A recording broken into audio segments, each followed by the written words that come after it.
10.000 años de oscuridad.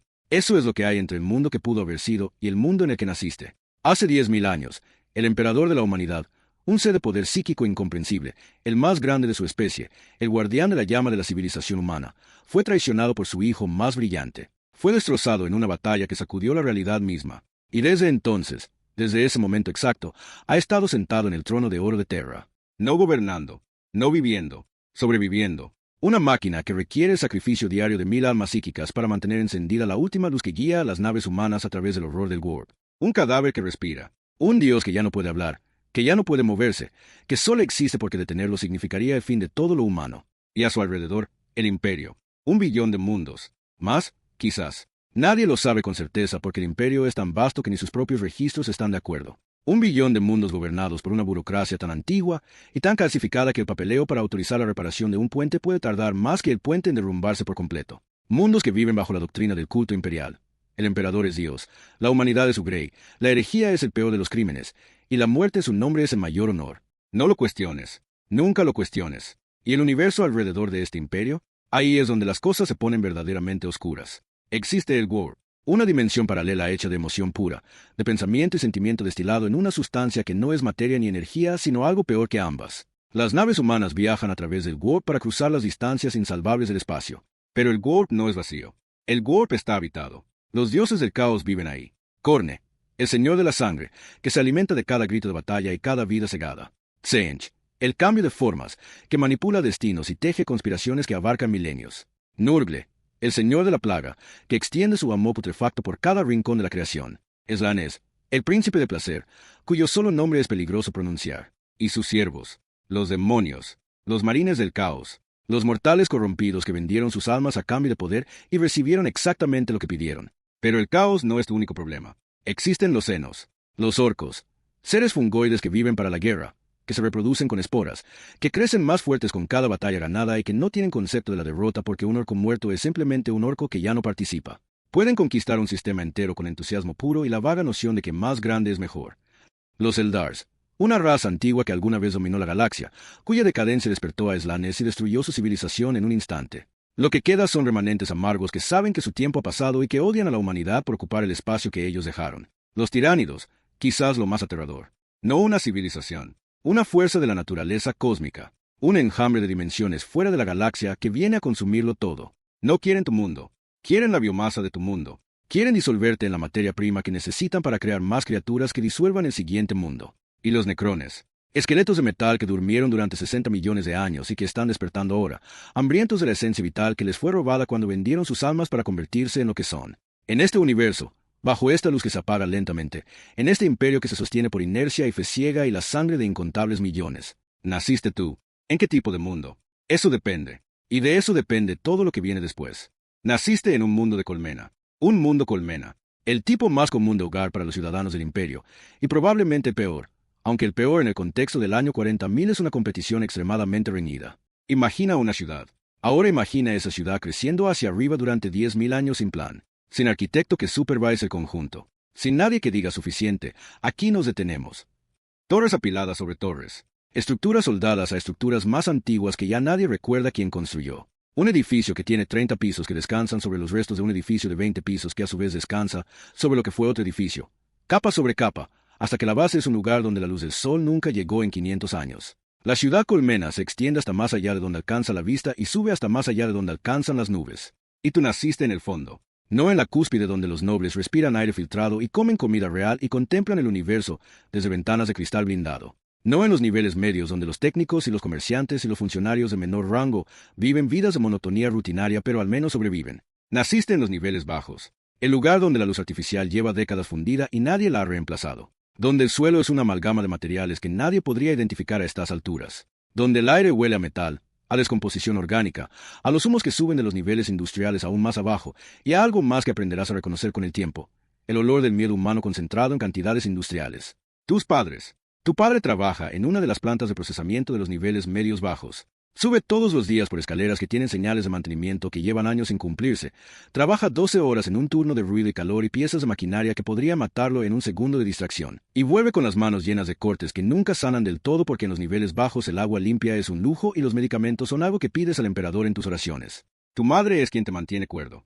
Tiene una fe que tú, de niño, no entiendes del todo pero que absorbes por osmosis. Fe en el emperador. No la fe performativa de los que recitan las oraciones porque los ministros del Adeptus Ministorum están mirando. Fe real. La clase de fe que no necesita público porque existe en el espacio entre respiraciones, en el momento antes de dormir, en la forma en que agradece incluso la escasa comida que hay. Tiene 5 hermanos.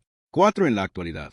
El quinto murió antes de que tuvieras edad suficiente para recordarlo. Fiebre de los conductos, la llaman. Una enfermedad que surge de los gases que filtran por los sistemas de ventilación que nadie ha mantenido en generaciones. Es común en los niveles bajos. Es tan común que tiene nombre pero no tiene tratamiento. El Adeptus Mechanicus podría reparar los conductos. No lo hace porque los niveles bajos no aparecen en ningún registro de recursos prioritarios.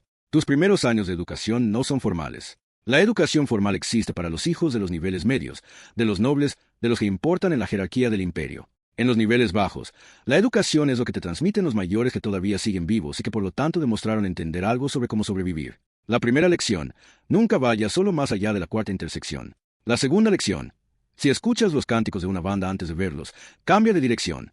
Ahora, la tercera lección, que nadie te dice explícitamente pero que aprendes observando, confía en el ministro del culto imperial más de lo que confías en el guardián del arbitres, y confía en el guardián del arbitres más de lo que confías en cualquier extraño, y confía en cualquier extraño más de lo que confías en alguien que sonríe sin que haya razón visible para hacerlo. Hay un anciano en tu bloque que se llama Drevin. Perdió un ojo en circunstancias que no describe con detalle. Lo que sí describe, con un placer narrativo que sugiere que ha contado la historia muchas veces, es lo que vio con ese ojo antes de perderlo.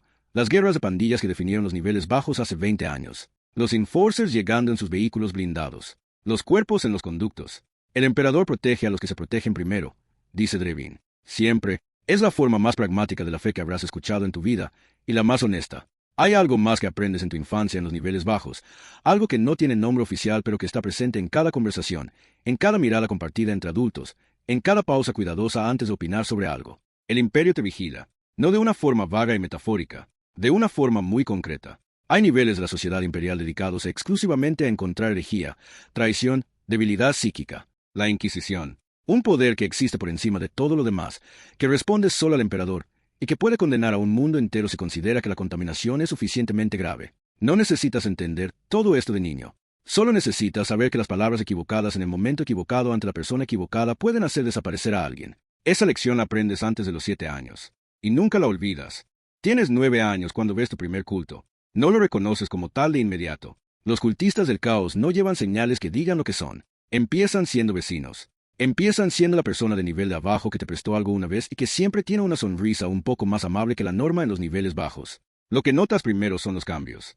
Pequeños. El vecino de nivel de abajo deja de ir a los servicios del culto imperial. La mujer que vivía 3 puertas más allá y que siempre recitaba las letanías del amanecer, deja de hacerlo. Hay reuniones en las noches que antes no había, en el fondo de un corredor que normalmente está vacío. Tu madre lo nota antes que tú. Tiene ese sentido que tienen las personas que han sobrevivido mucho tiempo en espacios peligrosos. La capacidad de detectar cuando el peligro cambia de naturaleza, cuando deja de ser el peligro conocido y familiar y se convierte en algo diferente y más profundo. No vayas por ese corredor. Te dice una tarde, señalando que estás siempre en penumbra. ¿Por qué? Porque te lo digo yo. En los niveles bajos, esa es razón suficiente. La noche que todo cambia es una noche como las otras, que en los niveles bajos significa que la iluminación de emergencia está a 40% y el ruido de la maquinaria de los niveles industriales sube como siempre, un zumbido constante que llevas tan interiorizado que cuando te despiertas del sueño. Para. El zumbido para. Y en el silencio que sigue, escuchas algo diferente. Cánticos. No los cánticos del culto imperial que conoces. No las letanías del emperador que vigila y el astral omnicia. Algo más. Algo en un idioma que no reconoces, pero que tiene un ritmo que hace algo extraño con el interior de tu cabeza. Como si las palabras estuvieran diseñadas para resonar en la frecuencia específica de algún miedo que no sabías que tenías. Tu madre te despierta. Tiene la cara de alguien que ya sabe lo que viene y que está usando toda su energía en mantenerla controlada para no asustarte más de lo necesario. Despierta a tus hermanos, dice, en voz muy baja. Silencio. La siguiente hora es la más larga de tu vida hasta ese momento. Apiñados en el fondo del único habitáculo que tiene una puerta con cierre, escuchando los sonidos que se acercan desde el corredor. Los cánticos que aumentan de volumen. Algo que podría ser fuego. El calor sube un par de grados que en un espacio cerrado se sienten como 10. Y sonidos de lucha. No el tipo de pelea de pandillas que conoces, ruidosa y caótica y terminada en minutos. Algo más organizado, más intencional. Cuando la puerta finalmente se abre desde afuera, no es el caos. Son los arbitres, los enforcers del imperio. 6 de ellos, con armadura de cerámica y escopetas y esa expresión específica de las fuerzas del orden que han llegado demasiado tarde para lo más importante y están aquí para documentar las consecuencias. El corredor detrás de ellos.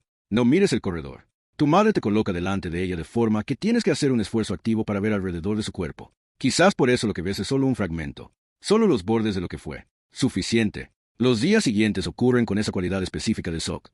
Las cosas ocurren, las procesas, pero hay un cristal entre tú y la experiencia que hace que todo llegue amortiguado. El ministro del culto imperial viene a bendecir el bloque. Los árbitres interrogan a todos los adultos que encontraron.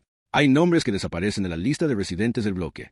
Algunos fueron cultistas, otros simplemente tenían la mala fortuna de haber estado demasiado cerca. Esa distinción, en el imperio, es menos importante de lo que debería ser. Drevin, el anciano del ojo perdido, te encuentra una tarde sentado en el umbral de la puerta de tu familia. Primera vez, dice. No como pregunta. No dices nada.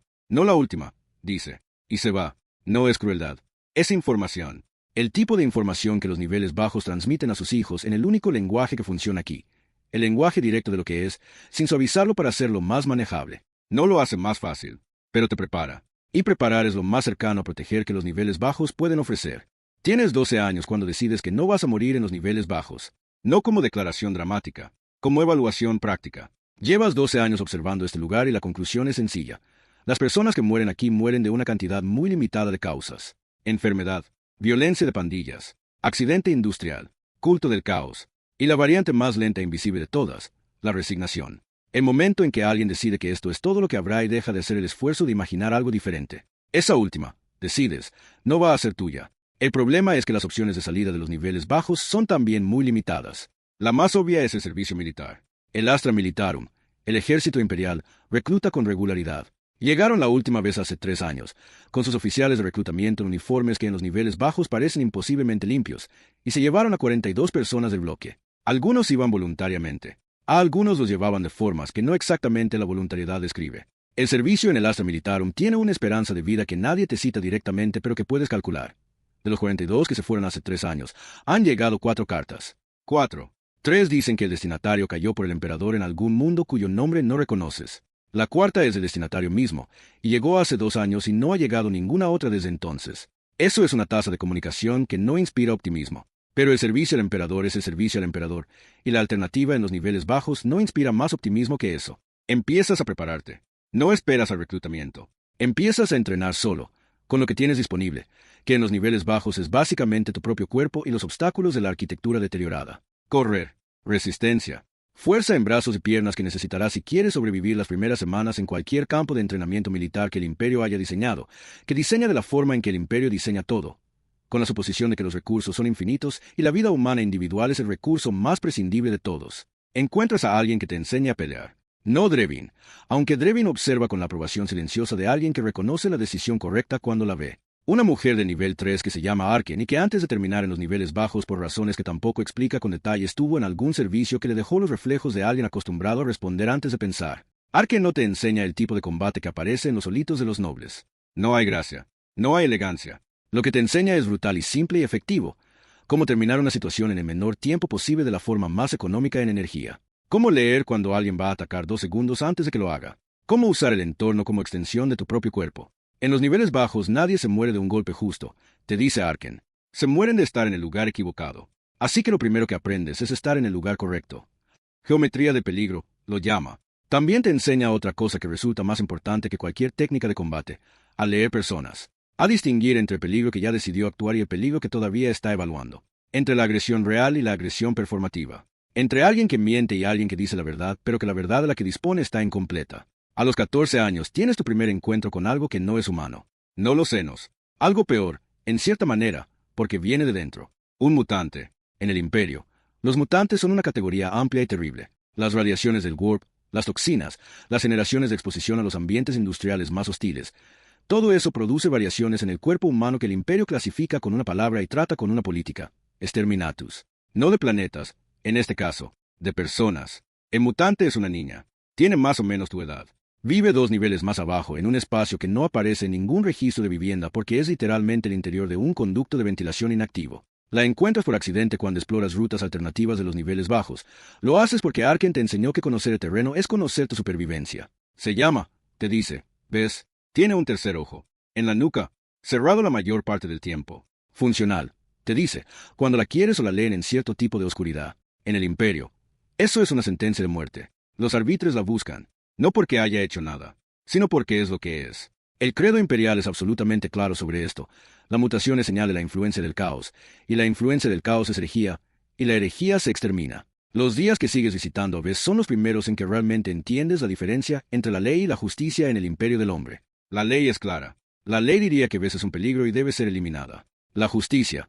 La justicia es una palabra más complicada en el año 40.000. Más complicada de lo que el culto imperial admite. Y esa complicación es el primer pensamiento que tienes en tu vida que, técnicamente, podría considerarse herejía. Lo guardas. En el mismo lugar donde guardas todas las cosas que no puedes decir en voz alta.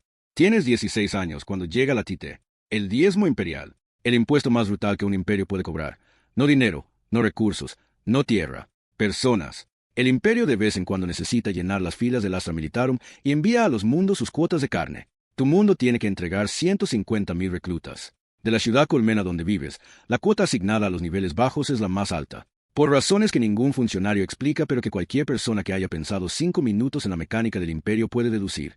Los niveles altos tienen influencia. Tienen conexiones. Tienen la capacidad de mover su cuota hacia abajo en la jerarquía social. Así que cae sobre vosotros. Sobre los que no tienen a nadie que hable por ellos. La noche antes de que lleguen los arbitrios con las listas, tu madre te sienta frente a ella. Ha cambiado en los últimos años. La dureza que a nivel bajo imprime en las personas ha tallado su cara de una forma que no existía cuando eras pequeño. Pero sus ojos son los mismos. ¿Qué sabes sobre los marines espaciales? Te pregunta. La pregunta te sorprende. Los marines espaciales son casi mitología en los niveles bajos.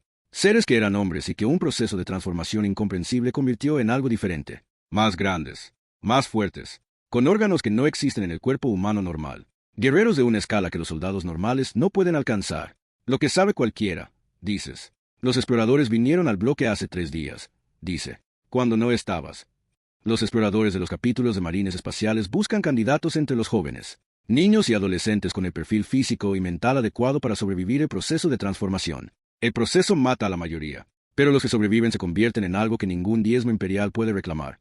Porque los marines espaciales son del capítulo, no del imperio en el sentido burocrático. Dejaron una marca, dice tu madre. Te muestra un símbolo grabado en el filo de la puerta de la familia. Un símbolo que podrías haber pasado al lado 1000 veces sin reconocer, pero que ahora, viéndolo, tiene el peso de algo que fue colocado con intención. ¿Para quién?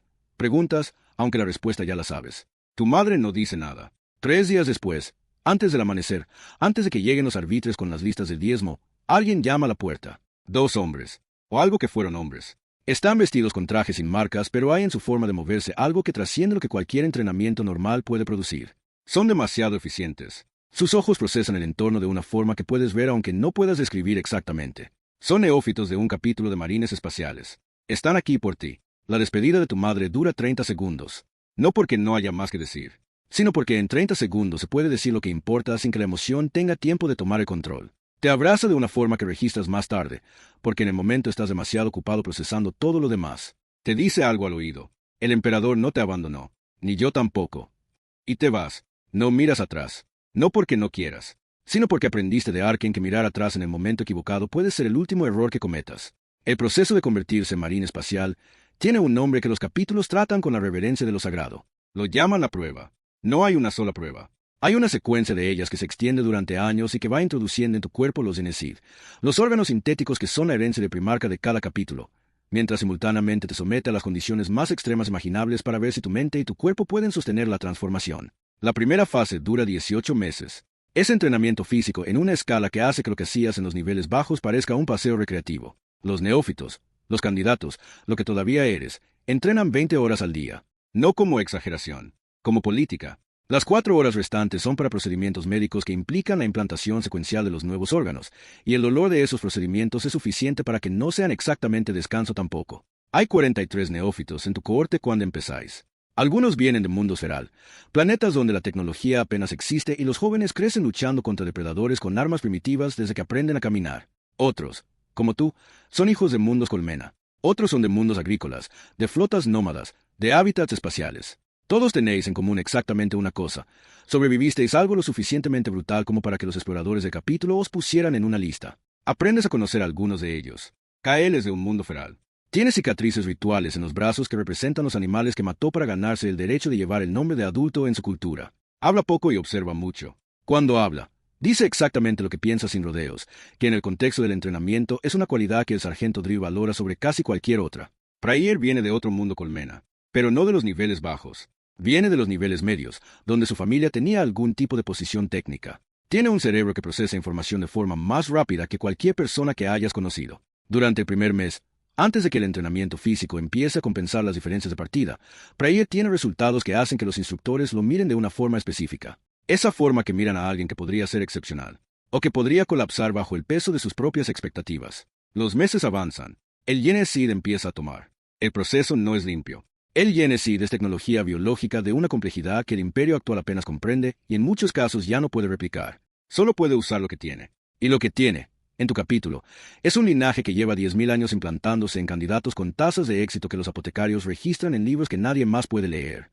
El primer órgano que se implanta es el osmodificador. Cambia la estructura de tus huesos. Los vuelve más densos, más duros. Durante las semanas que siguen a la implantación, cada movimiento duele de una forma que va más allá de lo que la palabra dolor normalmente contiene. Es como si cada hueso de tu cuerpo recordara que fue algo diferente y protestara contra lo que se está convirtiendo. Luego viene el viscopea.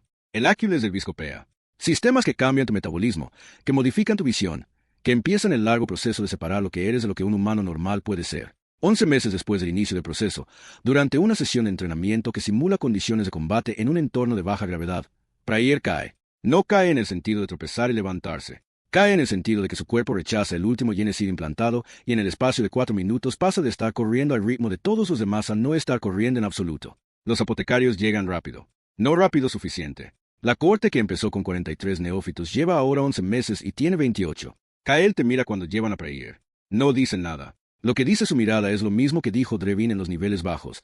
No la primera vez. No la última. Pero esto no es lo más oscuro todavía. Lo más oscuro llega en el 19º mes. Hay una misión de evaluación. Los neófitos que han llegado hasta aquí son enviados a un mundo en conflicto para demostrar que la teoría que llevan casi 2 años absorbiendo puede traducirse en acción real. No como soldados de línea, como observadores con autorización de respuesta. El mundo se llama Veran 4, un planeta agrícola que está experimentando una revuelta de cultistas. No algo inusual en el imperio. La herejía florece en los rincones donde la mirada de Ministorum no llega con suficiente frecuencia. Lo que no saben cuando aterrizáis es que la situación en Veran 4 ha escalado más allá de lo que los informes describieron. No es una revuelta de cultistas ordinaria. Es un brote de caos activo. Un señor demonio menor ha cruzado al mundo material a través de un ritual completado con suficiente fervor como para abrir una grieta en la realidad.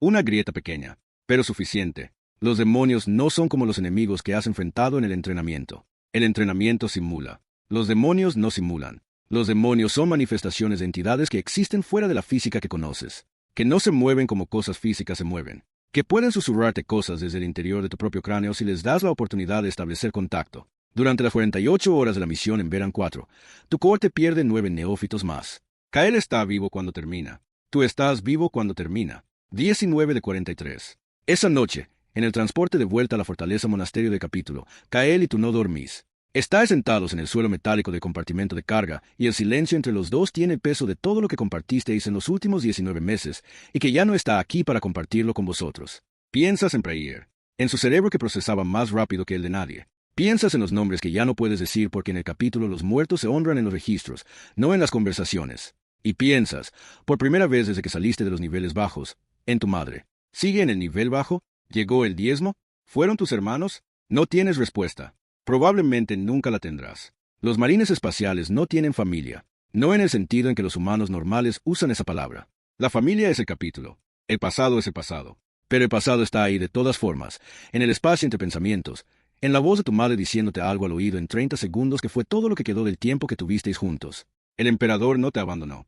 El proceso de convertirte en marine espacial completo dura 7 años. 7 años de implantaciones, entrenamiento, misiones de evaluación y el proceso final que los capítulos consideran lo más sagrado de todo, la implantación del cráneo de hierro y el manchón de negro. Al final de esos 7 años, tienes 19 años en calendario estándar, pero lo que eres ya no es lo que tenías 9 años de edad. Mides casi 2,5 metros. Tu peso en armadura completa supera los 500 kilos. Tienes 40 y tantos órganos que los humanos normales no tienen, un corazón adicional, pulmones que pueden filtrar atmósferas que matarían a cualquier no aumentado. Un órgano en la rodilla que puede procesar los nutrientes de prácticamente cualquier sustancia orgánica. glándulas que te permiten escupir un ácido capaz de disolver metal, un sistema circulatorio que puede coagular una herida mayor en segundos. Puedes ir sin dormir durante días. Puedes sostener una concentración de combate durante semanas. Puedes resistir temperaturas y presiones que harían implosionar a cualquier humano sin modificar. Y todo eso, que parece poder extraordinario visto desde fuera, desde dentro se siente diferente. Desde dentro se siente como haber pagado un precio. No de forma dramática, no con el dolor agudo de una pérdida específica, de la forma más insidiosa, la distancia. Con cada implantación, con cada año de entrenamiento, con cada misión y cada nombre que se añada a la lista de los que ya no están, la distancia entre lo que eras y lo que eres se vuelve más difícil de medir porque los instrumentos que usabas para medirla fueron también transformados. Kael si llegó hasta aquí. Está a tu lado cuando el capitán del capítulo os presenta las armaduras que portaréis. No la armadura completa todavía. Eso llega después, con los años de servicio, pero sí el primer pauldón con el símbolo del capítulo. El primer signo visible de que el proceso está completo. Kael te mira. ¿Cómo te sientes? Pregunta. Consideras la pregunta más seriamente de lo que nadie que no haya pasado por esto podría entender. Como si pudiera hacer cualquier cosa, dices finalmente. Y como si hubiera perdido algo que necesitaría para saber exactamente qué. Kael asiente. Es la respuesta más honesta que has dado en años. Y la única persona ante quien podías darla es alguien que hizo el mismo viaje y que por lo tanto sabe que no es debilidad sino precisión. Tu primer despliegue como marine espacial completo es en un mundo al borde de la invasión de los tiránidos. Los tiránidos.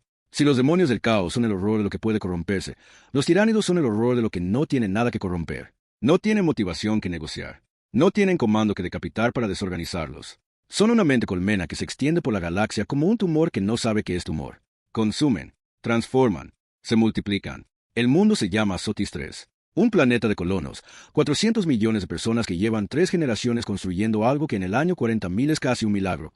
Una comunidad estable. El enjambre llega desde el espacio.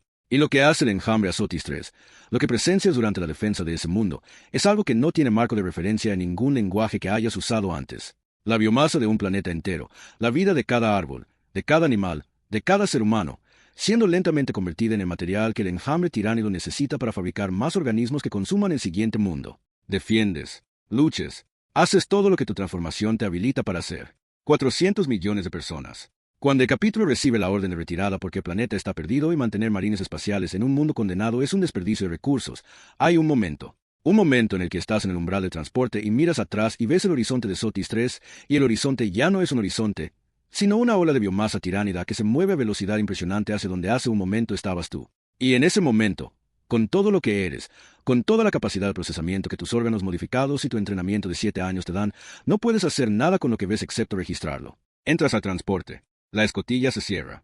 El planeta queda atrás. Es la primera vez desde que saliste de los niveles bajos que lloras. No con lágrimas, necesariamente. Los implantes que regulan tu sistema hormonal modifican también eso, sino de la forma en que algo se rompe en silencio en el interior de una maquinaria muy bien construida. Una fisura pequeña en algo que creías que ya era indestructible.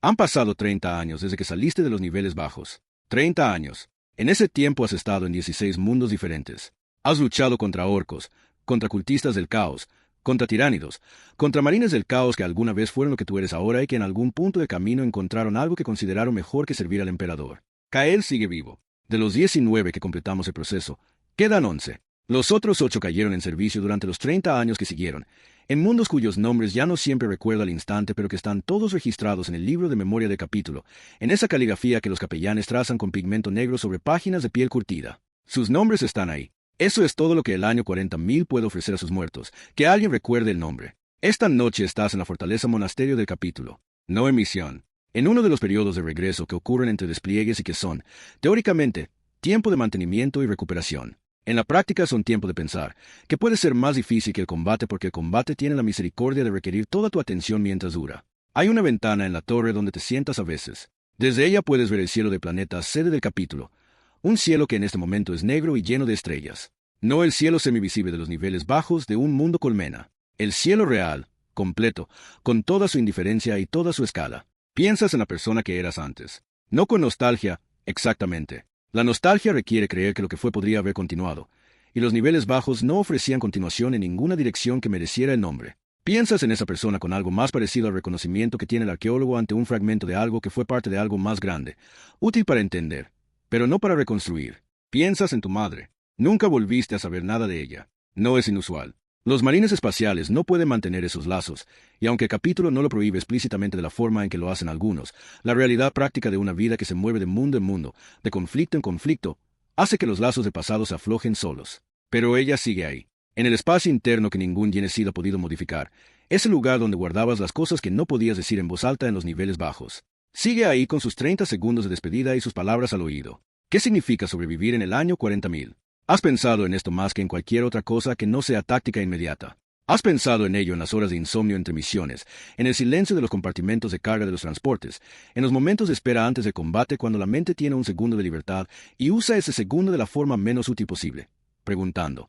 El imperio del hombre no te preguntó si querías nacer en él. No te preguntó si querías nacer en los niveles bajos de un mundo colmena. No te preguntó si querías que el diezmo imperial se llevara tu futuro antes de que tuvieras la posibilidad de imaginar uno propio. No te preguntó si querías que las únicas salidas disponibles de tu situación fueran el Astra Militarum, donde la esperanza de vida se mide en batallas, o el proceso de convertirte en algo que ya no es exactamente humano. No te preguntó. Simplemente asumió que estarías disponible para sus necesidades. Y la verdad incómoda que registras sentado en esta ventana mirando un cielo que no pudiste ver hasta los 16 años, es que el imperio tiene razón en su asunción. No en el sentido moral. En el sentido de que el universo del año 40.000 no tiene estructura que sostenga el planteamiento moral de la pregunta de otra forma. El caos es real. Los tiránidos son reales. Los Eldars y los orcos y los necrones son reales. Sin el imperio, con todas sus corrupciones y sus horrores y su burocracia que pesa más que los mundos que administra, la humanidad no existiría. Ya, eso es lo que aprendes con 30 años de perspectiva que no tenías a los 9. Que la pregunta correcta no es si el imperio es justo. La pregunta correcta es qué es lo que el imperio impide que sea peor. Y la respuesta, mirando lo que hay más allá de las fronteras imperiales, mirando lo que llega del warp y del espacio vacío y de los mundos donde la protección llegó demasiado tarde o no llegó en absoluto, la respuesta es suficientemente horrible como para que incluso con todo lo que sabes, incluso con todo lo que has visto, incluso con todos los nombres en el libro de memoria, mantengas el pauldron limpio y el arma cargada y la voluntad suficientemente intacta para hacer mañana lo que hiciste. Hoy, el capellán de capítulo te encontró aquí una vez. Se sentó a tu lado sin ser invitado, que es el privilegio de los capellanes. La presencia no necesita autorización cuando trae consigo la palabra del culto imperial. No dijo nada durante un buen rato. Solo miró el cielo. ¿Dudas? Preguntó finalmente. ¿De qué? De si vale la pena. ¿Consideraste la pregunta? No, dijiste finalmente. No dudo de si vale la pena. Dudo de si alguna vez terminará. El capellán asintió. No terminará, dijo. Tranquilamente. Esa es la naturaleza de lo que somos. Los muros no descansan. La oscuridad no negocia calendarios. Solo existe, y nosotros existimos para mantenerla fuera. ¿Y eso es suficiente? Preguntaste. Otra pausa larga. Tiene que serlo, dijo. ¿Por qué es lo que hay? Miras el cielo. En algún lugar ahí afuera, más allá de lo que pueden ver tus ojos modificados con sus capacidades que superan las del más dotado humano normal, el imperio se extiende en todas las direcciones. 1 billón de mundos. 1 billón de personas que en este momento duermen o trabajan o luchan, oran o mueren, algunas de ellas en circunstancias que ni siquiera sabrás que existieron. En algún lugar ahí afuera, en el trono de oro de Terra, el cadáver sagrado respira su respiración interminable y los psíquicos siguen siendo sacrificados para mantener encendida la luz que guía a las naves humanas por el warp. En algún lugar ahí afuera, los dioses del caos aguardan. En algún lugar ahí afuera, el enjambre tiránido se aproxima. Y tú estás aquí, nacido en los niveles bajos de un mundo colmena, criado entre el olor a metal y miedo y la fe pragmática de personas que encontraron una forma de mantener la dignidad en un lugar diseñado para quitársela. Transformado por un proceso que te convirtió en algo que ya no es exactamente lo que naciste siendo. Marine espacial, hijo del capítulo, guardián de la humanidad, 30 años de servicio, probablemente 30 más por delante, si las estadísticas de tu capítulo se sostienen y la suerte que tiene caer de no haber muerto todavía se extiende también a ti. ¿Es terrible? Sí. ¿Es el peor universo posible para nacer en él? También sí. Pero mientras el cielo siga siendo negro en lugar de rojo con el fuego de la invasión, mientras los nombres en el libro de memoria sean los de los tuyos y no los de los que dejaste sin defender, mientras la llama que el cadáver sagrado sostiene con su último aliento siga encendida. Sirve, sin gloria, sin gratitud, sin la certeza de que alguien, en algún lugar, entiende completamente lo que cuesta. Solo sirve, porque en el año 40.000, eso es lo más cercano a tener sentido que el universo puede ofrecer.